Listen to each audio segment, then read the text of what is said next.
the Bandwagon Fan. This is the podcast about all things pop culture and, entertainment or whatever's going on in the world that you want to know about and get it from our voices. It's here. And I am Katé. And I'm Natalia. I just wanted to quickly reintroduce myself. I'm Katé's cousin, actually. And I do social media for the Bandwagon Fan Podcast. I was actually on here about 3 months ago during the Doctor Strange episode. And Yes. I'm very excited to be back. Yes. And Natalia and I, yes, we are cousins. She does call me by my birth name. So if you hear a Catherine thrown around, that is me. Right. You have been pardoned, Natalia. You are allowed to call me Catherine, or I might as well tell the fans. Sometimes we call each other Rat, but I think we're gonna refrain from that one. We have a lot of weird nicknames for each other. Yes, we'll try to leave them out for this episode. Yeah, we don't need to get into family matters here. But yeah, Natalia and I, this is our first episode together, especially since we've been doing this new format where we do shorter episodes and mix up our different hosts. So this is exciting to do one with a cousin.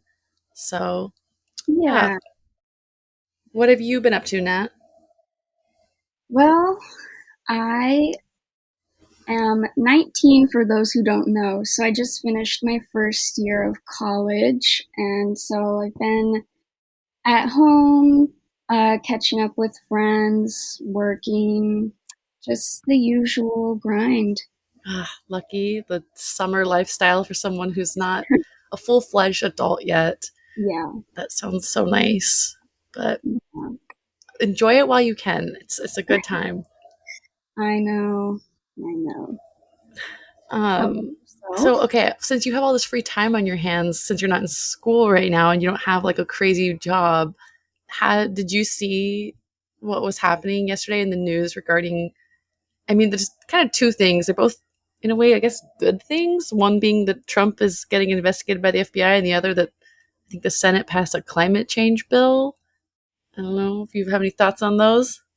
I've been keeping out of the news a little bit. It's been a little bit bleak and not super spirit lifting lately. Spirit lifting is key. I've been a little out of the loop lately, actually. I feel like I can't blame you because honestly, like when the Roe v. Wade stuff happened about a month and a half ago or 2 months ago, it just kind of felt like this cascade of like end times, and the news is nothing but sad and bad. And then miraculously, in the past like 2 days, we've had some good stuff. So just to fill you in and listeners, Donald Trump is being investigated by the FBI. He got his Florida residence raided. They had a search warrant, so that's really good. Hopefully they found what they were looking for. I've been thinking, like, I don't really care too much about what happens to Donald Trump, just as long as he can't become president again. I'd say that's the only thing left that's the only thing I care about with that man. Yeah, I think I can say the same. Yes, I know you feel the same. Natalia and I are both diehard liberals and leftists. Well, yeah. I shouldn't speak for you, but... No, that's true. My mom, she's one of those people who she just can't not look at the news. And I just feel like that's just too much sometimes. Like, I don't want to always be hearing about the crazy stuff that he's doing because it's just too much sometimes. And I know that it's a privilege to be able to, like, take a step back from what's going on in the world, but sometimes you do just need a break. I actually commend you because I think you're actually doing something so good for your mental health, because the news is, I think, honestly, majority of the time, I'm not even going to try to throw out a percent, I'm just going to say majority of the time, it is sad stuff, because that's usually what it gets reactions out of people, is like sad or bad, shocking stuff. And I know that like I in the past have definitely struggled with like over consuming news. Um, and then later like having it feel like it affects my anxiety and my stress. And so honestly trying to look at the news less has been something I want to work on. Yeah. So props to you. Yeah. I mean, I think our generation particularly, well, technically I'm Gen Z and you're millennial, but I think The that's, lines are blurred. no, I think that we both can say that we've both grown up with like constant just like information overload, and Mhm. that's something that we are going to have to grapple with to a totally different extent than any past generations. Mhm.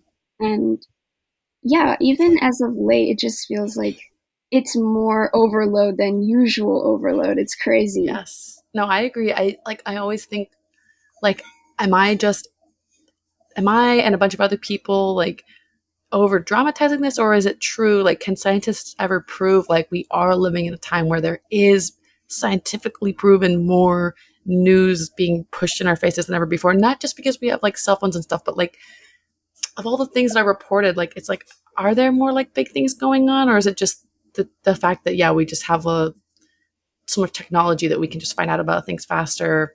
Yeah, I'd I love don't know. to see research on like, is more crazy stuff happening or are we just hearing about more crazy stuff? Exactly. And speaking of one last crazy thing, and this is more like on the celebrity side of news, because in a way, Trump is kind of celebrity news if you think about it. Um, but the other celebrity news that is sad, but it's sad to, I think, the people that really follow this world, especially the world of musicals. But Olivia Newton-John died yesterday. I know that that's news, but I'm not gonna lie. I was never a big musical person, and to me, she was only like famous because of Grease, which I enjoy watching every 10 years. But I mean, still, R.I.P. I don't know. Did you have any thoughts or feelings about her death? Yeah, I mean, I guess I do consider myself to be a fan of musicals, and Grease, I think, is definitely a fun one. Like, I remember being really into the soundtrack from that movie when I was a little kid. Um, but yeah, I do agree. Like, I don't really know Olivia Newton-John for anything other than Grease, except for the song "Physical," and Oh that's yes. about it. Okay, Um, I'm gonna say, do you know that song because you watched Glee and they totally did that song on Glee? It's um, possible. I think that actually may have been where I first heard it, but I do think it's totally possible I would have heard it elsewhere. I agree with that. I just know that Natalia was a Glee kid and that song was totally on there. I'm not saying I was a Glee kid because people may ask, well, Kate, how do you know this fact? I watched the show. That does not mean that I was necessarily a fan. Um, I'll which, admit, I learned a lot of my music from Glee. Like, yeah, they put me on to a lot of stuff. I have to agree with you on that. I feel like I love to hate the show, but I'm not gonna lie. There is either a good handful of songs that I'd never heard before, or it was either songs that I'd never heard before from artists that I knew, or it would be like a song and an artist I'd never heard of before. And actually, so speaking of music, and it's funny we're talking about Glee because I feel like and also since you watched it, did they ever do any One Direction songs or a One Direction episode at all? Because that Hmm, show was on during the height of One Direction, which this is a hint of what we're about to that talk about. is so true. You know what? I'm surprised I don't know the answer to this question. I wouldn't be surprised if maybe because Glee was happening when One Direction was at its height, that maybe it was probably too expensive to get the rights to a One Direction song. Yeah, that was my first idea. Cause yeah, I was gonna think like maybe Simon Cowell didn't want One Direction's music on Glee. Which I wouldn't be. Yeah, that I could see that at the time both things were so big that didn't make sense to blend them. Um, but yeah, so if you haven't figured it out, we're gonna not okay. Actually, we're not talking about One Direction today. We are talking about one specific member of One Direction. the one and only Harry Styles. Yeah. Woo! I wanted like a little applause to happen. Yes. Yay, Harry! If you can't tell. Yeah, so I saw in the news yesterday that, so I don't know, like the past year or so, there's been a lot of news about these two movies that Harry has been filming, or I guess he's done filming and they're about to be released now, but his two movies, Don't Worry Darling, coming out in September, and My Policeman is coming out in October this year. And him and the rest of the cast for My Policeman just won an award yesterday from Nice. the Toronto, it's TIFF. I actually don't know what TIFF stands for. It's Toronto something film. Yeah, exactly. I knew it was something like that. I think it's thought I knew the exactly, but I Toronto didn't. International Film Festival. There we go. Yeah. So they won a TIFF Tribute Award for Performance, and apparently, normally that's an award that's given to like an individual actor, actress, but this year they gave it to the entire cast. Oh, that's interesting. I'm like seeing the article now too. Harry Styles and cast win the TIFF Acting Award. Maybe they just all did such a good job that the panel was like, you know what, everyone gets an award this time. Yeah, I'm not sure, but I'm not sure either. it does seem good. I definitely want to see this movie when it comes in theaters. Oh yeah, that's something I feel like we'll talk about later, because I definitely want to touch on Harry Styles and how it kind of seems like, I don't want to say everywhere he goes, good luck follows him, or that he's just good at everything, but I do think that he has a big reason is because of his fans, but this charm that kind of like wherever he goes, success and money will follow. But I feel like before we get to the now of Harry, just a quick little backstory, because maybe some people don't know much about this, but Harry Styles was in the boy band One Direction, which was started in 2010 via the TV show X Factor, which is like the UK's American Idol. And I say the UK because one member was Irish and the rest were from mainland England. And they were in that band for about 6 years. And I mean, again, Natalia, you and I remember this time, like One Direction was insane. Like that fandom was insane. Yeah. I mean, I was like literally like in the thick of like teeny bopper time of my life. And so I was the target demographic. I remember all my friends were just obsessed. And like, of course, you had like your favorite boy in the band. And Did you, who was your favorite boy? It's okay if it changed, but I'm curious, like, give me the laydown.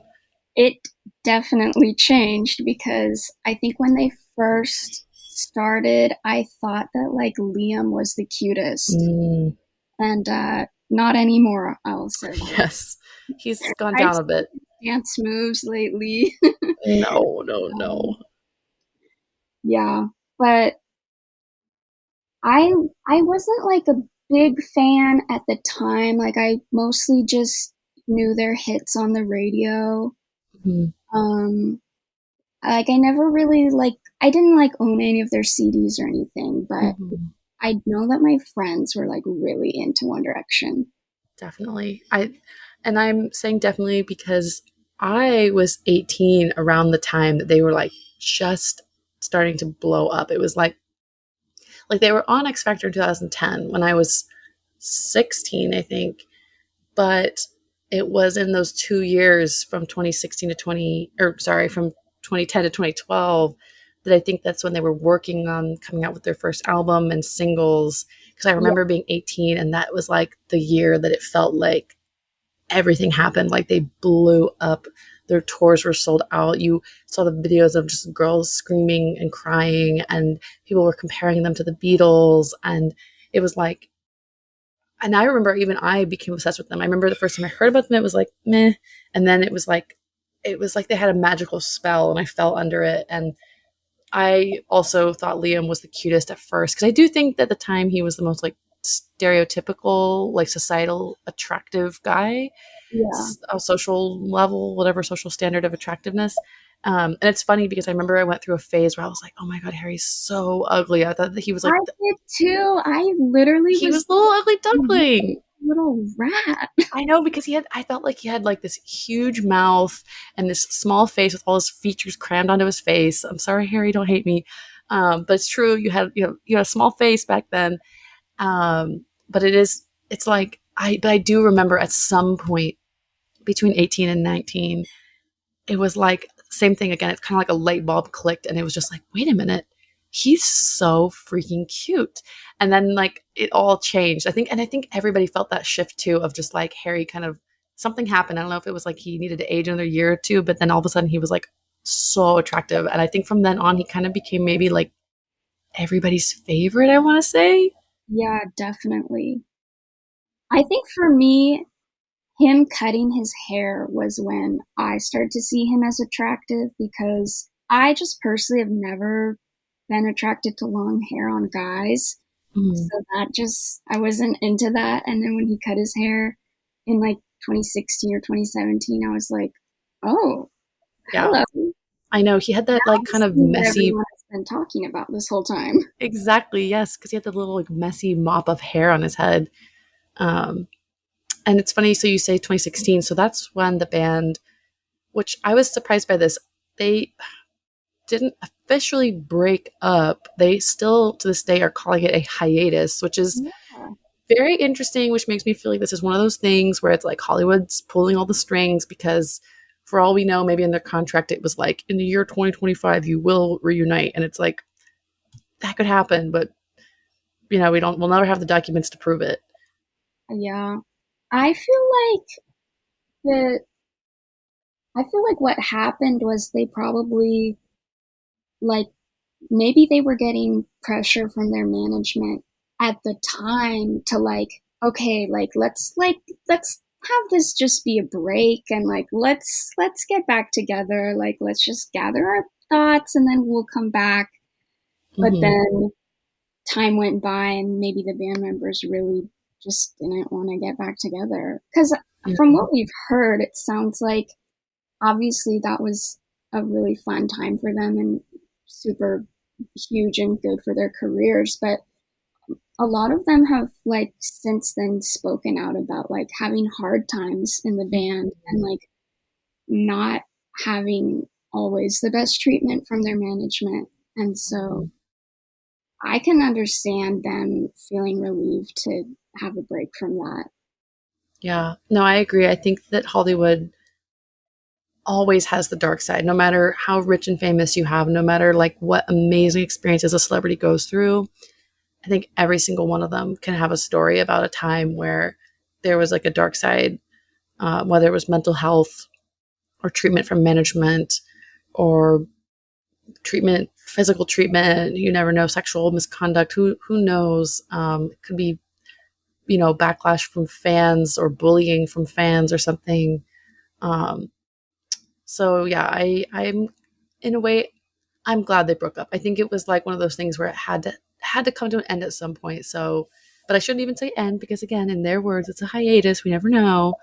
Yeah. But that led then to each guy being a free agent, and I feel like this isn't that much of a hot take. I feel like it's really a fact. Harry went on to now have his solo career, and I would say has been the most successful because to date, as of May this year, he has come out with 3 full length albums. One being his self titled Harry Styles in 2017. Then he did Fine Line in 2019. And then he just came out with Harry's House this year. Um, and I know Natalia and we've both listened to them. I'm kind of curious, what are your thoughts on these 3 albums? And if you can also give me a ranking. Okay. So I think firstly, I think the albums are very different, which makes it pretty easy to rank for me personally.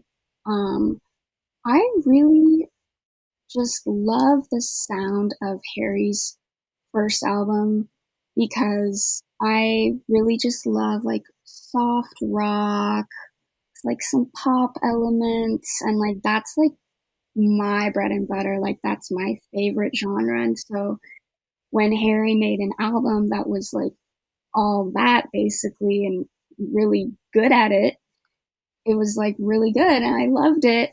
And I think that album is great. Like his debut album is definitely one that I will like always be recommending to people. And then I definitely felt like his next album, Fine Line, was a lot different sound, definitely more commercial. He was definitely going for those radio hits. And like there's nothing wrong with that if that's the kind of music he wants to make. And I think that, you know, I'm not going to act like a musician or any type of artist is like a horrible person for like wanting to make the art that is going to benefit them like monetarily the best. Like it's like I mean, yeah, money is important. Money is important and it like, you know, you can't blame people for making smart financial decisions. And I'm not going to act like we can't, like, there is business in art, and that's just the way that it is. Unfortunately, those are going to mix, and it gets messy sometimes, but I think that I just didn't really like the way that it came across on this album. I didn't think the album was bad, I just didn't prefer it to the first album. And I think that that trend continued with Harry's House. I think that I don't know. Clearly, I think he's trying to make the kind of music that he wants to make, and I think that's really good for him. And it's not the music that I happen to like, and I think that that's causing him to lose me as a fan, but that's okay because I think that that's a tough spot that musicians are always going to be in. They're always going to have to decide between staying true to themselves and staying true to what their fans want and having this perfect balance of fan service and, you know, sticking to their own artistry. And I think that that's just always going to be something that's difficult for artists to balance. But yeah, I don't know. What did you think about Harry's House?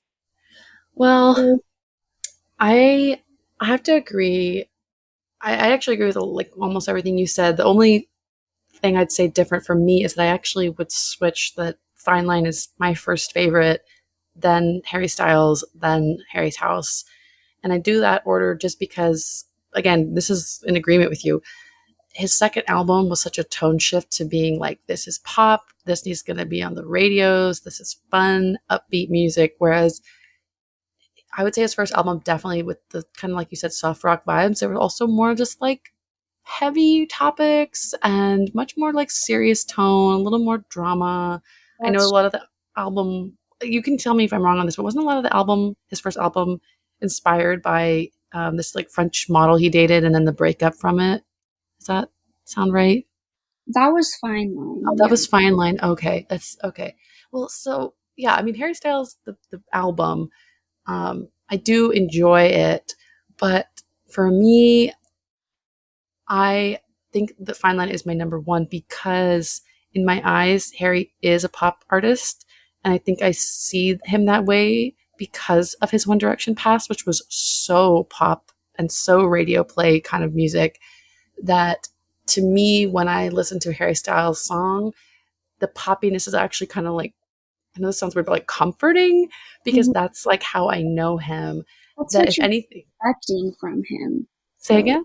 It's what you're expecting from him. Exactly. It's like what I'm expecting, which is why I then really do appreciate his first album because it was so different. And again, using like the word comfortable and then uncomfortable, I don't want to say like, oh, listening to his first album made me uncomfortable. Like I'm like, you know, like, oh God, I've like spiders crawling down my spine. When I say uncomfortable, it's like because I can feel that I'm like, oh, this is like him doing something that is not mainstream pop. Yeah. And I think that a lot of times when we put someone in a box and they go outside of that box, it feels a little weird. So I remember the first time I listened to his first album, it was like, I was like, I don't know if I like this.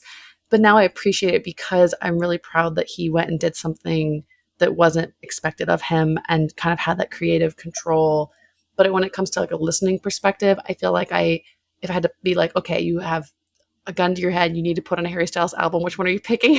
I'm going to put on Fine Line because that's going to be the one that I can dance to and I like to sing along to the most. And Yeah. then Harry's House is my third because, yeah, I don't know. To me, it was like, okay, yes, Fine Line is poppy and commercial. And you could say, well, Kate, don't you think the same thing then for Harry's House? Wouldn't that be your second or something? But to me, it was like that came out and it kind of just felt like a part two to Fine Line. It felt really poppy, and I think what's kind of annoying is now I'm starting to see Harry as just this cash cow who can just churn out things, like we said, the predictable, and know he's just going to make money because that army of fans from One Direction has followed him to his solo career. I could never play a Harry Styles song, and he's not going to be crying over that because he's going to be making his millions from all the other streams of the millions of girls who are obsessed with him. And all his songs, I feel like, are now just this funnel. It's a funnel for him to have fame and money for the rest of his life. And I even jokingly said to a friend once, I was like, he could never come out with another song again and could just go on tours with just these 3 albums for the rest of his life. And he'd probably still sell out every single show. And I think that now with Harry's House, I'm realizing that it's like, oh, things can just be easy for him forever. He doesn't really have to try as hard as he did with his first album. Yeah. So, I said that exact same thing when he dropped the As It Was single, because I was hopeful. I wanted the album to be good. I wanted to like it. I wanted to have another great Harry Styles album to listen to, but it was just disappointing, and it just was like not something that I liked, and it just felt very familiar, but not in a good way. Like had been done before, and like there's like multiple different songs on this album where people have been like, oh, this sounds like this sounds like this. There are people being like, this sounds like the Ant Farm theme song. Like, yeah. that's like, maybe you don't want your song to sound like a Disney show's theme song. Oh my gosh, yeah, no, I wouldn't. If I was Harry Styles, I wouldn't want that because I think that's the other thing too is that he's been in a lot of his interviews, he tries to say to people that he's trying to like do what he wants and what makes him happy, which is great. But I do still feel like a lot of his music, like you said, sounded like other songs, which doesn't really then sound that not only not unique, but it just sounds a little bit like, okay, come on, dude, like this is like sounds a lot like another well-known song. You did not seem to try that hard to really make something unique here. Um, and then I feel like the second thing too is like I like Harry the person, but I do feel like with his fandom and then his like side ventures, like so again for people who don't know, Harry Styles released a gender neutral skincare and beauty product line, which sounds so funny just even saying that out loud because it's like not many celebrities really do that. I guess like a few do. To me, it always kind of seems a little bit like a joke because it's like you already have so much money, and I don't want to say that they can't be like cross talented, but it also sometimes feels like why not stay in your lane and get really good at your lane, which is for him like music and also, I mean, honestly, acting, which I am excited to see him go into. But when this, these beauty products and skincare stuff was released, it just kind of felt a little bit like he just wants to be so in the mainstream and but then it's like, is this even him or is this his management? I mean, I'm curious, what do you think about with these kind of feelings about like liking Harry but maybe not really liking what he or his brand has become? Well, during my research for this episode, I found someone on Reddit who they perfectly summed up how I feel. They said, I love Harry, but I hate Harry Styles TM. And it's like, there is like the Harry Styles brand, and it's like, it's really gotten to the point where you can't tell if is this a real person? Are these Harry's real values, his real opinions, his real thoughts? Or is Harry just a face and he's just, and I think that this is a problem that's not just unique to Harry, because I think for all people who are fans of anything, it's sort of up to your own discretion of like, how much do you want to believe this is real and how much do you want to believe that it's not? Because I think that with every celebrity, there's a little bit of fakeness. Like, there is always something that's going to be manufactured, and there's always going to be some stuff that they don't want their fans to know, that they want to keep private. And Yes. I think you and that Reddit person summed that up really well. Which funny that you're saying about private and some things are manufactured and some aren't. I feel like one thing, and this will probably be like one of our last things that I'm curious to talk about, is Harry's dating life. He's dated a few other well-known people, one being, Taylor Swift, which is now a pretty well-known relationship that they had, but also I think short-lived, that it gets a little more fluff than I think it deserves. I agree with that. You agree with that? Yeah. It's a little too much. People love to talk about it. And I'm like, it was like for a few months, But the relationship that I think also has affected my view of Harry, and this one I know is Harry, not his management, because like we said, it's like something's going to be manufactured, but celebrity relationships, it's like not so much. And again, I know we always learn things from the tabloids, but a paparazzi photo is going to be the truth. If you see two people holding hands, then that's true. And the relationship that he's in right now with the director and actor Olivia Wilde, that one, again, for more context for listeners, she was in like a 10-year relationship with fellow actor Jason Sudeikis. They had 2 kids together, and I don't want to call Harry a homewrecker, and I don't want to call her a homewrecker, but I do think that there's still this sentiment in Western society, and honestly most of the world really, that when people are together for a long time and they've had kids together, it's hard to see them break up. But I think what was really hard for a lot of fans of that couple, Jason and Olivia, but then also fans of Harry, is that, she left Jason to go be with Harry. And I think a lot of people love to attack Olivia, but I also kind of want to know, where's Harry's accountability in this? Like, how does he feel about, the relationship? And we might not know exactly how it all bloomed and started, but there is just something about it that I think rubs me as a Harry fan the wrong way. What do you think? Yeah, so people have a lot of thoughts about this relationship online, as I'm sure you and our listeners know.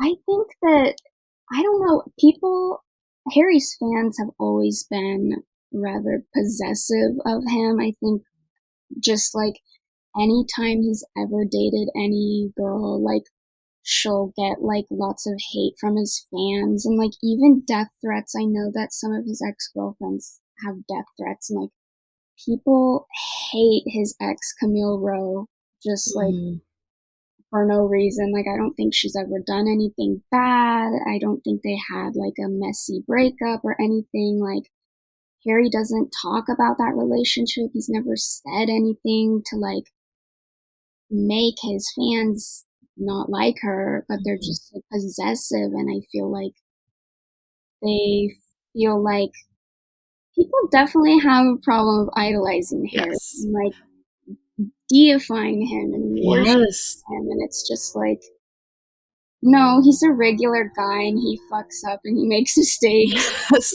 And you know, Harry fucks up. Yeah, I don't know if we're gonna have to edit that out, but Harry fricks up. He makes mistakes. He makes mistakes. Thank you, Natalia. He doesn't always have the best of judgment, you know. And Because he's a celebrity, but he's not a perfect person.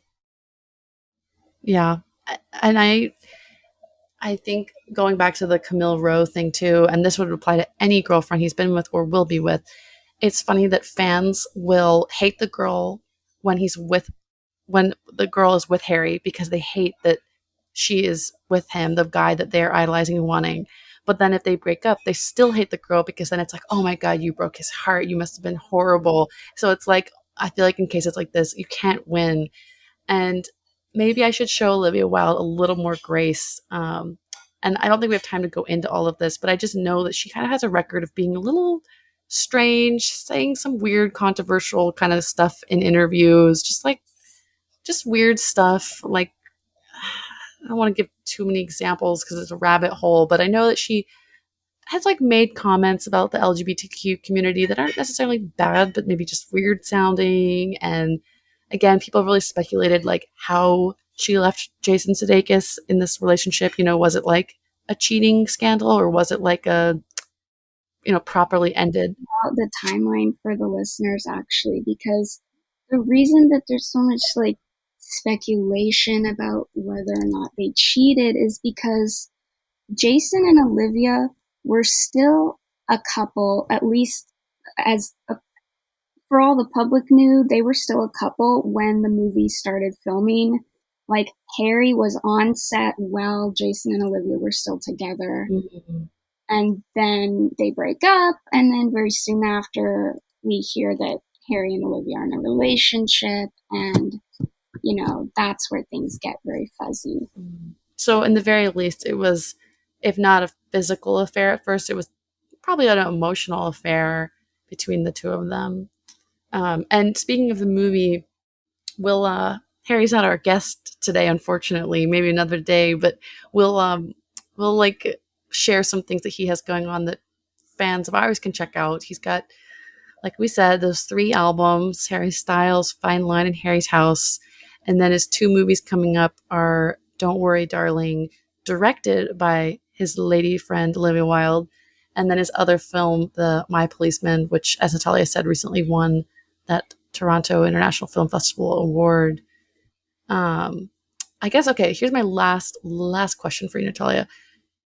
Do you still feel like you're a fan of him, or do you think that the things that your fanship membership card might, expire soon? Oh man, I don't know. I think that for me, I don't think I'm really riding the Harry Styles bandwagon anymore. I think that I'm a fan of the first 2 albums because those albums are never going to change. They're always going to be good. And if in the future he comes out with more albums or, other types of projects that I like, that would be great. But at least for now, I kind of have stopped paying attention to like what he's doing, and I don't really care about him as much as I used to. Mm-hmm. For myself, I'm going to say the same thing. I feel like high school and early college was the peak of me really caring about his life.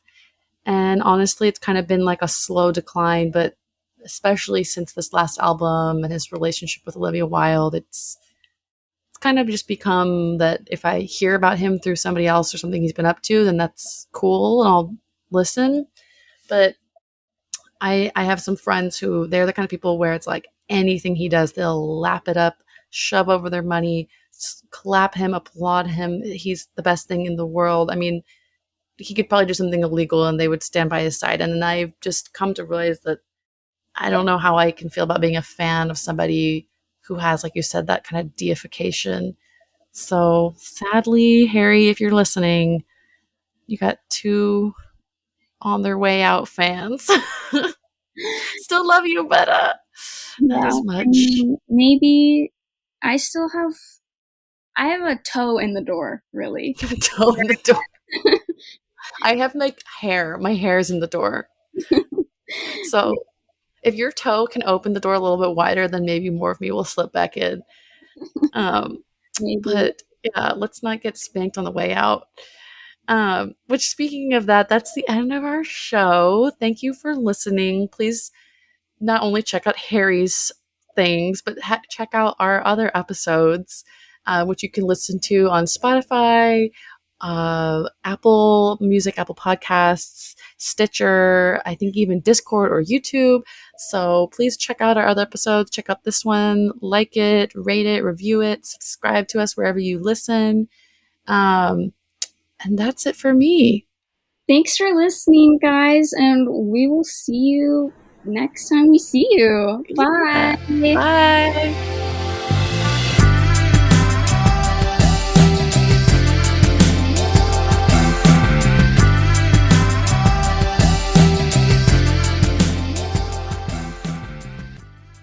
The Bandwagon Fan Podcast is hosted by Josh Jimenez, Alex Margosa, and me, AJ Soy. Our show is produced by Katé Smith and edited by your boy, AJ. Our social media is managed by Natalia and Katé, and our theme song, Lush Waves, is provided to us by Taylor Lewin.